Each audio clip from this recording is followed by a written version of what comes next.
चार मर्यादा कौन सी है?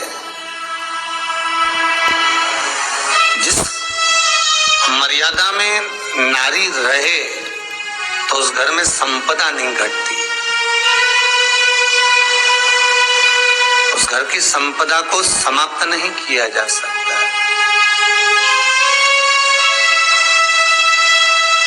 चार मर्यादा माता लक्ष्मी, मां सरस्वती के सामने माता पार्वती जी से पूछ रहे,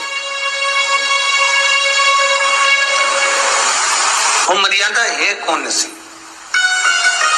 जिस मर्यादा के बल पर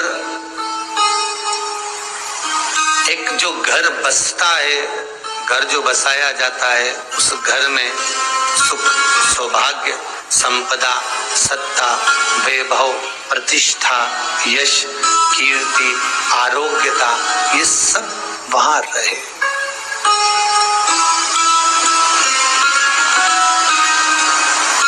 पहला, मां पार्वती ने माता लक्ष्मी को कहा, अतिथि देवो भव।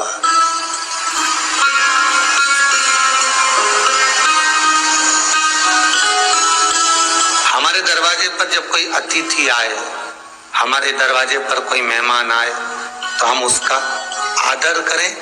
परिवार के लोग जो आदर कर रहे हैं वो अपनी जगह पर है, भाई आदर कर रहा है वो अपनी जगह पर है, जेठ आदर कर रहा है वो अपनी जगह पर है, देवर मान सम्मान दे रहा है वो अपनी जगह पर है।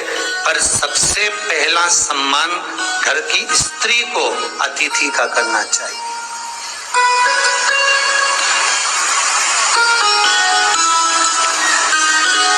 सास के मेहमान आ गए, पहचान वाले, बहुवन मालूम पड़े अपने कमरे में बैठी हुई है। मेहमानों ने आकर पूछ लिया, क्यों बहू नहीं दिख रही? बस आ रही होगी। सास गई, रसोई घर में से पानी लाकर पिला दिया। फिर मेहमानों ने पूछा, बहू नहीं दिख रही? बस आती होगी। 2 बार सास ने गिलास भी गिरा दिया कि एक आध तो आ जाओ रही ऊपर से, पर नहीं। जब सास ने चाय रख दी और चाय रखकर सास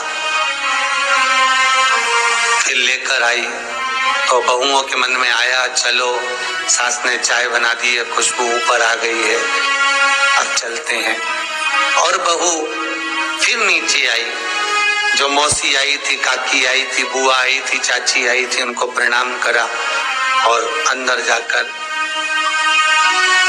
चाय जो बनी थी उसको पिया।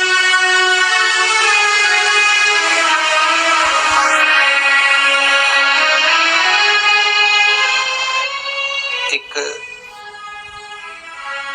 गरुड़ पुराण में लिखा है, 94 तरह के नरक में एक नरक है जो दरवाजे पर आए हुए अतिथि का सम्मान नहीं करता, उसको जल नहीं पिलाता, उसका मान सम्मान नहीं देता, उसका आतिथ्य नहीं देता, उसके लिए भी एक नरक रखा गया है।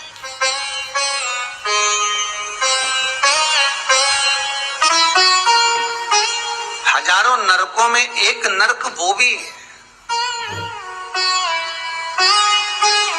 जिसका हमने आतिथ्य ना करा। मेरा बहुओं से निवेदन है, सास के रिश्तेदार आए तो आप उनका भी आदर करिए, और आपके रिश्तेदार आए तो आप उनका भी आदर करिए।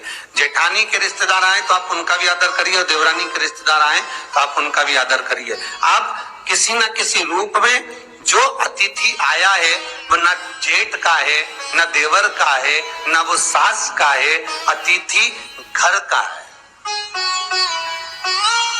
किसी एक व्यक्ति का अतिथि नहीं है।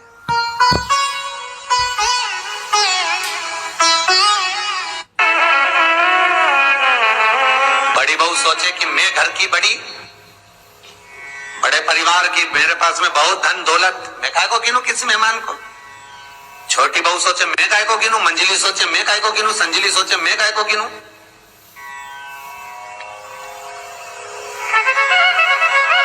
तुम्हारे माँ बाप आए, सास अगर तुम्हारे पिता से, तुम्हारी माता से बात ना करे, देवरानी बात ना करे, जेठानी बात ना करे, तो तुम्हें कैसा लगेगा कि तुम्हारे माँ बाप आए और किसी ने सम्मान नहीं करा। उसी तरह सास के रिश्तेदार आए, तुम सम्मान नहीं करोगी तो उसको कैसा लगेगा।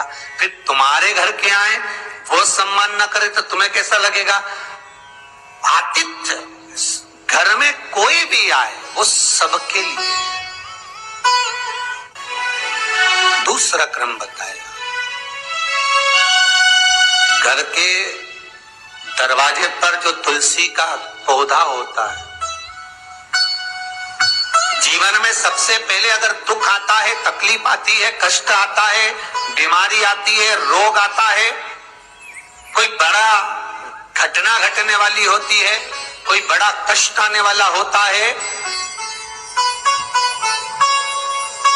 तो लक्ष्मी जी से माता पार्वती कह रही है, घर में जो तुलसी का पौधा होता है सबसे पहले घात उसी पर होती है। तुलसी का पौधा सूख जाता है, समाप्त हो जाता है, उसके डालियां मुरझा जाती हैं, नीचे लटक जाती है, मंजरी झुक जाती है, या तुलसी के कुंडे में जो मिट्टी है उसमें फफूंद पड़ जाती है।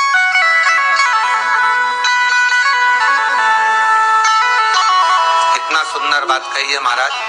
तुलसी के क्यारे में, पद्म पुराण, तुलसी के क्यारे में जो हम जल डालते हैं, वो जल हमने जब डाला और वो जल अगर नीचे गिर रहा है, उसका भी दोष वर्णन है महाराज,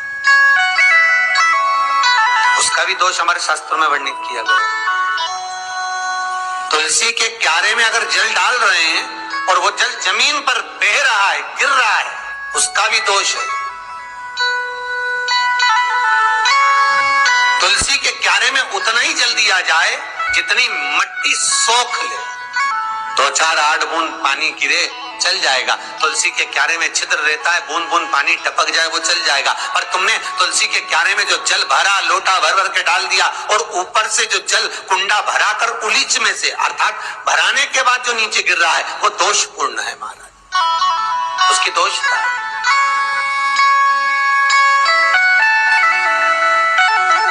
दोष दे दे। तो लक्ष्मी से माता पार्वती जी कह रही हैं कि दूसरा क्रम है घर में वैभव, लक्ष्मी, संपदा, प्रतिष्ठा, यश, आरोग्य को पाने के लिए तुलसी के क्यारे की आराधना, तुलसी के कुंड को नमन करना। तीसरा क्रम कहा, घर में चाहे नल लगा हो, चाहे आरओ का प्लांट लगाओ, पानी का घर में छोटा छोटा आरओ प्लांट लगा लेता है, फिर भी घर के अंदर रसोई घर में एक छोटा सा मटका, मटका नहीं तो हंडा, हंडा नहीं तो बाल्टी, बाल्टी नहीं तो कलसा, पानी का भरा हुआ जो नारी रखती है, दूसरे दिन उस पानी को बाहर ढोल कर फिर वापस धोकर भर लेती है। मटका रोज धुलता है, हंडा रोज धुलता है, प्रतिदिन का। जितना जल उस पात्र में रहता है, भरता है, ऐसे ही घर में संपदा बढ़ती। 3 क्रम बढ़ती। चौथा, नारी के मस्तक पर